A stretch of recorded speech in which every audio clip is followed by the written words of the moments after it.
Well, a huge Supreme Court ruling could lead to more states trying to ban the use of race, gender, and other factors in college admissions. So this week, the justices upheld a Michigan law that was approved by voters. The law had been overturned by a lower court, but in a 6-2 vote, the Supreme Court said the lower court did not have authority to do that.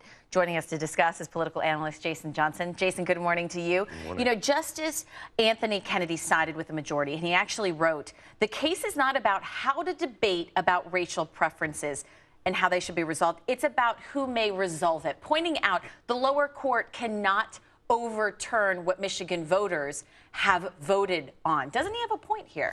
He does have a point if you don't really think about the reality on the ground. And the situation is this. If you allow the majority rule to always apply when it comes to law, the minorities will always suffer under tyranny. I mean that's the basics of it.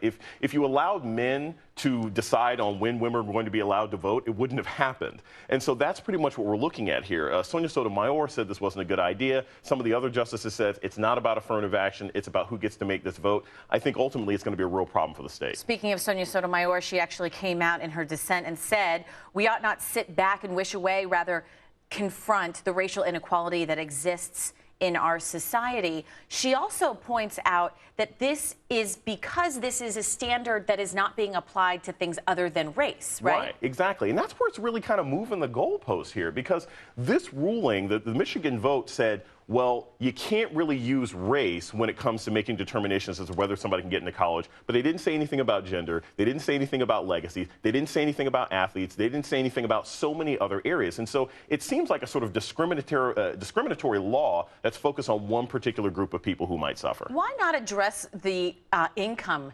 distribution? Why? I mean, half of students at upper level universities are from the upper income levels. Why isn't that being addressed? Why isn't that being discussed? Well, I think that's a big problem in general. And this is where I put on the professor hat. Okay, there are so many different things that students of all colors and all types can contribute to an institution. But at the end of the day, if you happen to be an African American and you have, say, a black sounding name like Shaniqua or something else like that, no matter how educated you are, there are still people who may discriminate against you no matter what your income is when you apply to college. And that's one of the reasons why affirmative action exists. It's to help people who are suffering because of who they happen to be, not because of their income or anything else they may bring to the table. So you're saying this needs to be in place, or Michigan voters should not even be able to vote on this because there are not enough African Americans that would be able to outweigh the white voters? No. What I'm saying is there was a better way to make this argument. There was a board of regents at every single state school in Michigan. You could lobby those people. You could argue with them and say, look,